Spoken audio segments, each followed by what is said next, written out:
Our next guest is about to start his 7th season as Notre Dame's head baseball coach this weekend in San Antonio.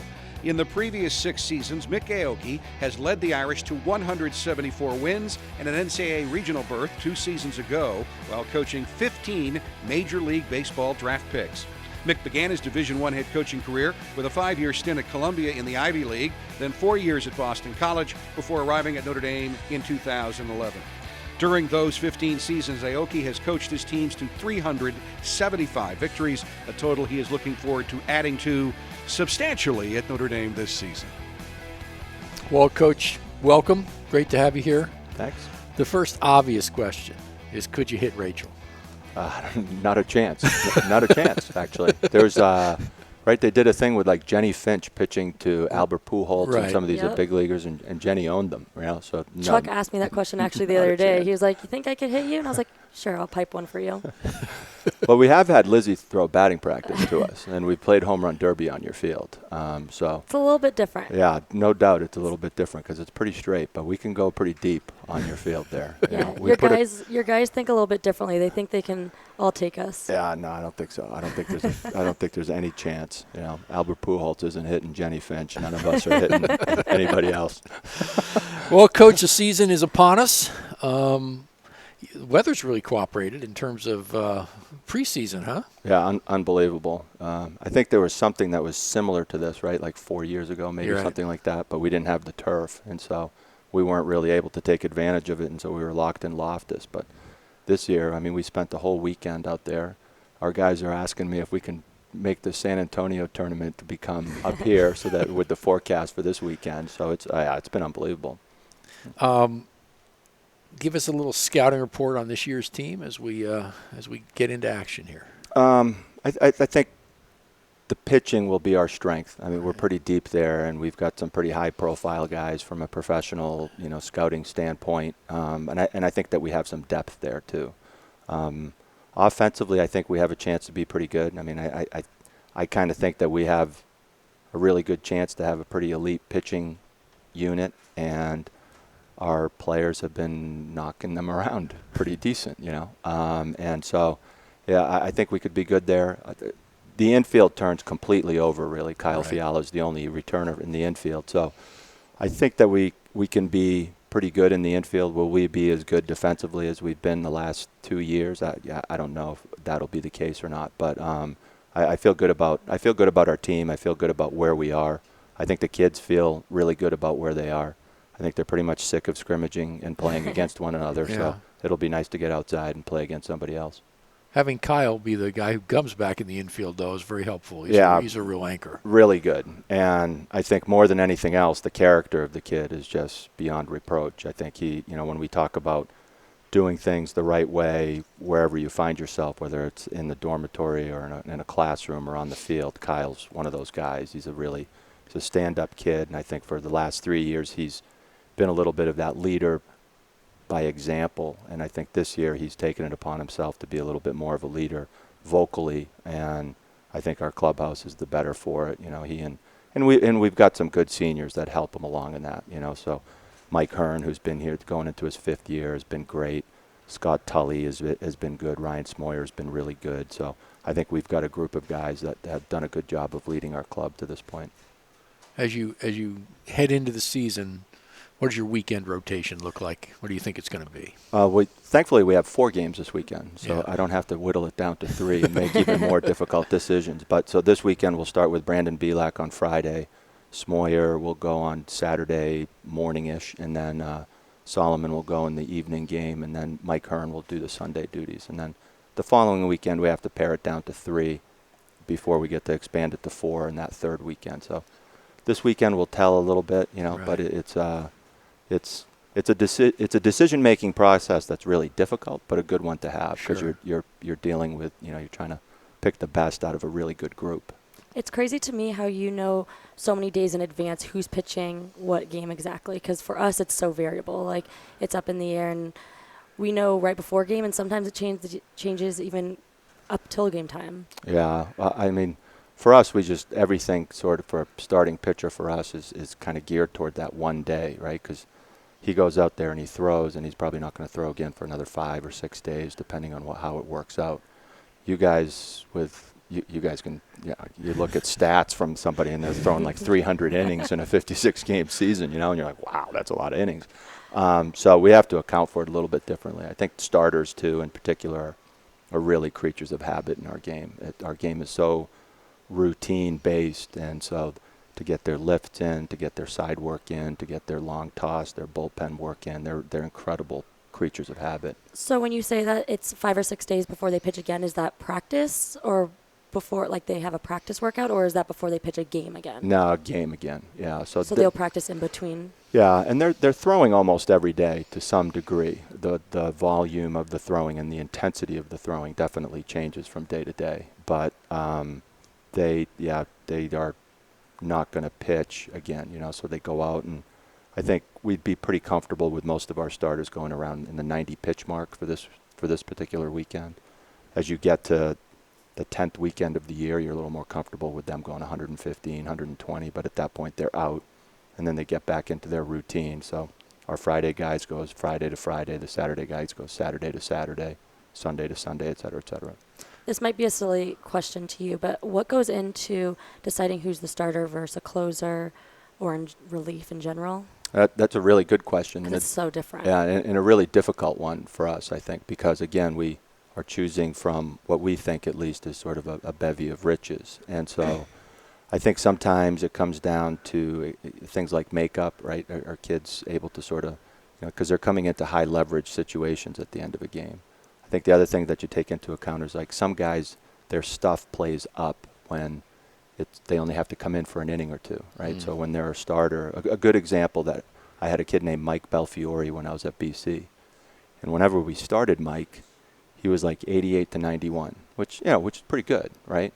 But when we closed with him, he was 94 to 96, right? Wow. And so it just really, really played up. And I think it was, regardless of how much you talk to him, there was a little bit of like that. I'm kind of like pacing myself, and then he's coming in again to a really high leverage situation, and he's kind of letting it go. And so I think sometimes you make some decisions based on some of that. I think the other one is, what does a particular pitcher sort of bring to the table in terms of their overall stuff, like sort of the whole body of the things that they're throwing.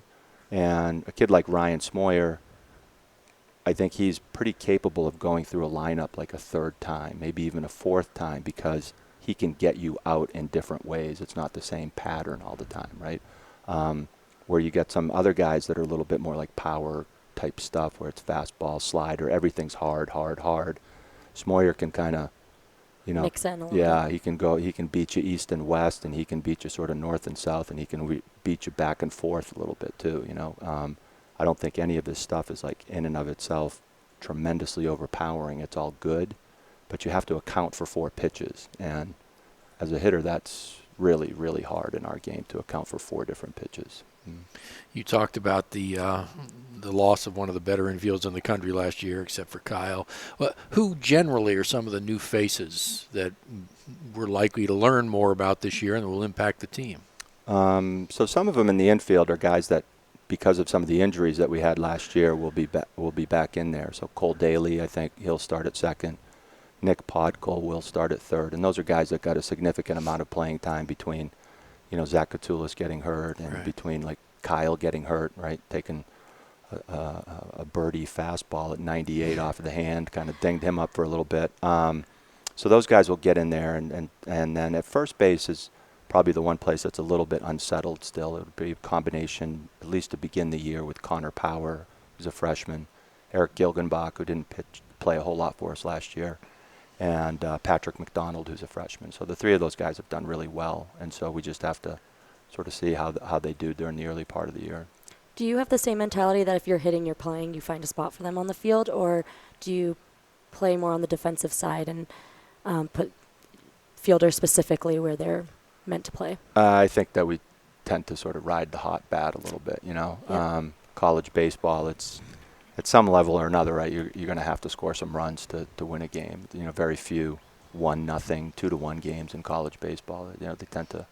You're going to have to figure out a way to engineer runs off of especially in the ACC, off of pitching staffs that are probably every bit as good as ours is, and you got to figure out a way to score a few runs. So. Who's looking to be your biggest competitor in the ACC this year? Oh, goodness, that's like a who's who of college baseball. Name the right? ACC, yeah. I mean, I think it's.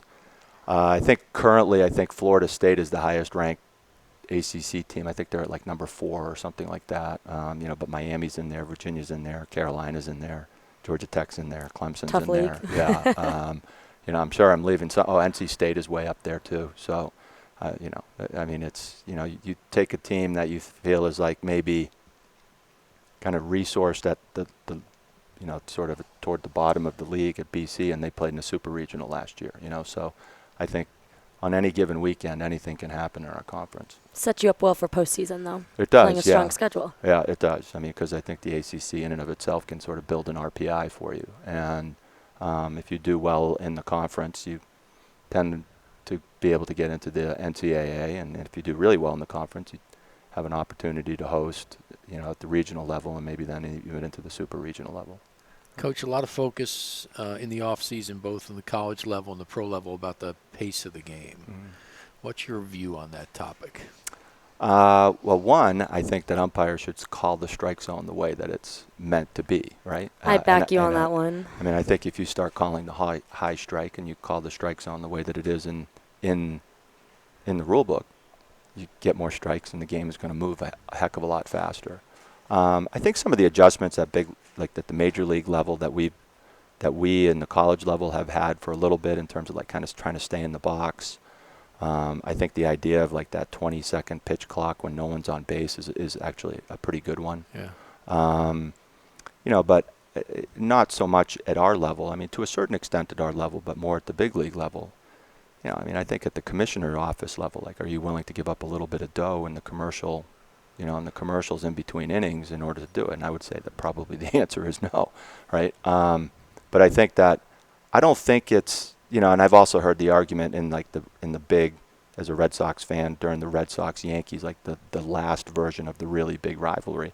I don't know that you want your marquee rivalry to, let's cut it down to 245, right? Yeah, but those guys were nowhere near 245. Those things were like 4 hours right, every game. Right. And, but I do think that there's something to it. I know that especially in the weather in which we play, it's tough to go out and bear through a 3.5-hour game. Yeah. Softball, that's the beauty of softball. Those guys, they've done a doubleheader by the time sometimes we finished one.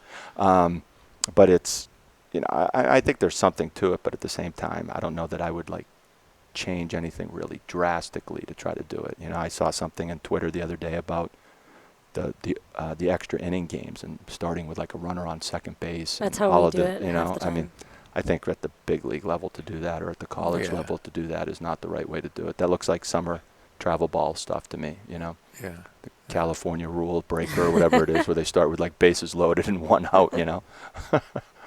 There's a reinvestment going on in the facility. Tell us a little bit about what's coming out of the ground. Yeah, so the Murphy family team room. So John Murphy and his wife Kathy were really generous to us.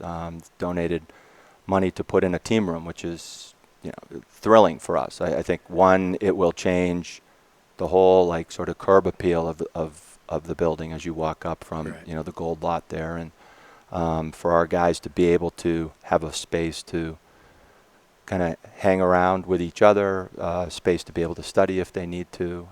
I know, Rachel, I'm sure you can attest to it. The facility sort of becomes the hub of activity, right? It does when you have that break between class and practice. Yeah, or a lift or a run, and you've got a little bit of time to kill here and there. And now I think instead of having to do some studying in the midst of the chaos of a regular locker room, now they've got a place where they can go off to the side. It's a place for us to be able to entertain people, alums and friends and things like that come around. We're really excited about it. Missy, as usual, it takes a little bit of time, and she asks a lot of questions, and you sometimes scratch your head about why is she asking about this, but she gets it right. She does. At the end of it, you're happy to have had someone who is as detail-oriented as she is. And so I think it's going to look phenomenal. Right now, we just try to make sure, because we have been able to get outside, we just make sure that there aren't any foul balls going in there and knocking out any of the workers, But so far we've been good with that. But yeah, we're thrilled and so excited and so grateful to the Murphy family for doing this thing. I feel like in my 4 years, you guys are always under construction. I mean, you guys are going to have a world-class stadium for sure. Yeah, well, I mean, it's little by little, it's getting there, little by little. And, it was kind of one of the older facilities on the block, right? The lacrosse facility went up and the soccer facility, and Melissa Cook has gone up, and all of those things. And so, and baseball was one of the first ones, and the other sports needed a little bit of attention as well. And so now it's coming kind of back to us, and I think it's really good. I think it's really good for our, our locker room that we redid now 6 years ago. I can't believe, or almost 7 years ago now. I can't believe we're saying that. Oh, I didn't think it was that long ago. Yeah, still in really good shape, and the field turf has made a huge difference. I know your outfielders have been out there. Lizzie's texted me to say, can they go out there, which it's exactly what it should. That's exactly what they would. And I think it's great for them to have had the opportunity to do that. And we couldn't have done that. We couldn't have done that 3 or 4 years ago. And so now we have this team room, and we've spiffed up that hitting building a little bit, right? Gotten a lot of that stuff out of there, so that looks a little better. Yeah, so, we appreciate it. Thank you. So I think it's great. Well, Coach, we're excited as the season gets underway. I share your view that with that pitching staff, it's going to be a fun season to watch, and we can compete with anybody in the country. So it's going to be an exciting season. We wish you the best of luck during it, and look forward to having you back later in the season to update us. All right, thank you. Good luck to you guys too. Thank you as well. We'll be back in a minute.